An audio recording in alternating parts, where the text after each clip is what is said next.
রাজধানীতে নারী যাত্রীদের সুবিধার্থে চালু হওয়া পিঙ্ক বাস নিয়ে সামাজিক যোগাযোগ মাধ্যমে শুরু হওয়া ট্রল ও রসিকতার কড়া সমালোচনা করেছেন ছোট পর্দার জনপ্রিয় অভিনেতা নিলয় আলমগীর।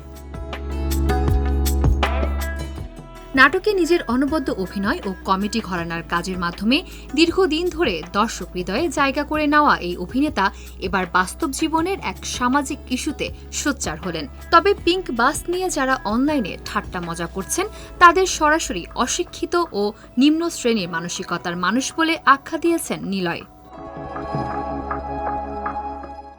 সম্প্রতি নিজের ভেরিফাইড ফেসবুক পেজে দেওয়া এক পোস্টে নিলয় আলমগীর লেখেন, পিঙ্ক বাস নিয়ে ফান করবে, ট্রল করবে, এটা খুবই স্বাভাবিক ব্যাপার, কিন্তু কারা করবে সেই প্রশ্নের উত্তরে তিনি যোগ করে বলেন, সব ড্রাইভার আর হেল্পার না, খুবই নিম্ন শ্রেণীর অশিক্ষিত ও নোংরা মানসিকতার হেল্পার আর ড্রাইভাররা। সোশ্যাল মিডিয়ায় সাধারণ নেটিজেনদের পিঙ্ক বাস ঘিরে বিদ্রূপ করার বিষয়ে ক্ষোভ প্রকাশ করে নিলয় বললেন, ফেসবুকে যারা এটি নিয়ে মজা করছেন ধরে নেন এগুলো ওই নিম্ন শ্রেণীর হেল্পার আর ড্রাইভারগুলোই।